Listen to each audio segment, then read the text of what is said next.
Meanwhile, a draw would put me anywhere between 3rd and 5th, depending on how the other players' final games go. Without hesitation, I shake my head. No way I'm accepting his draw offer, not when I'm so close to a medal I can basically feel its weight around my neck. I can already imagine the proud smiles on my parents' faces when they see me up on stage accepting my medal from the president of the California Schools Chess Association. I'll be the first state medalist my school has ever had, and on my debut at state, too. Eric shrugs and moves his queen to the left side of the board. She's now pointed right at my knight. The gears in my head whir into action. My knight is currently protected by a pawn, but what if I move that pawn away? Eric will think the knight is defenseless and capture it with his queen, not realizing it's a poisoned bait. Once his queen is deep in my territory, I can trap her with my rook and 2 bishops.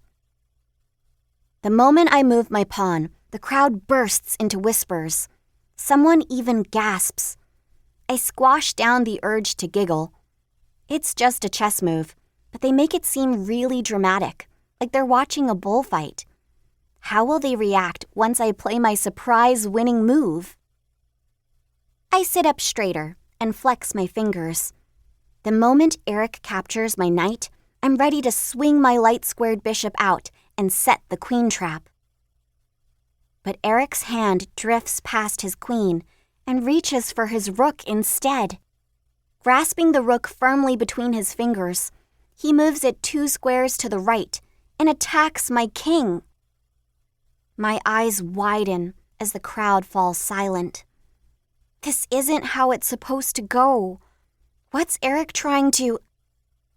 Oh, my blood runs cold as Eric's plan hits me. He's played a Zwischenzug, a word I've always struggled to pronounce that basically means delaying his most obvious move, capture my knight, to first deliver a threat. His attack on my king can easily be blocked by my rook. But with my rook occupied, I won't have all the pieces I need to set up the trap.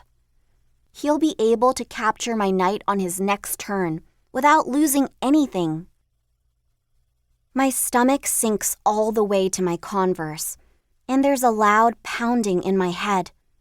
This can't be happening. There must still be a way around this. Biting my lip, I lean forward and cup my hands around my eyes, as though narrowing my field of vision will allow me to catch something I've missed, something that might help me rescue the game.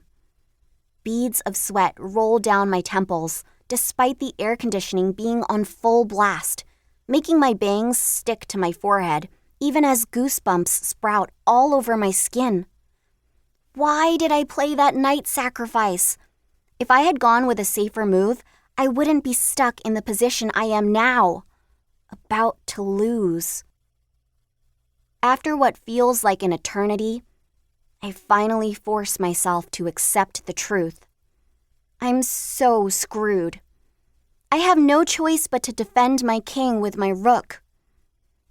Sure enough, Eric's queen immediately swoops down on my knight.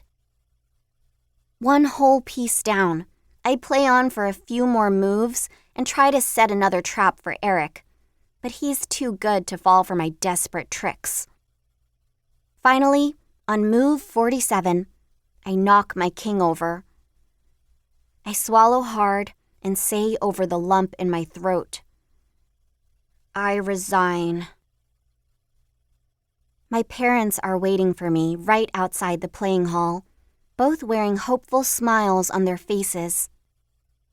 I probably look like the balloon that I kept for way too long after my birthday, sad and deflated, because their smiles slip as soon as they see me. My mom opens her arms. It's okay, Balbe, she murmurs as I rush into her embrace. It's okay. Dad bends until he's eye level with me. May, losses happen to everyone, and as the saying goes...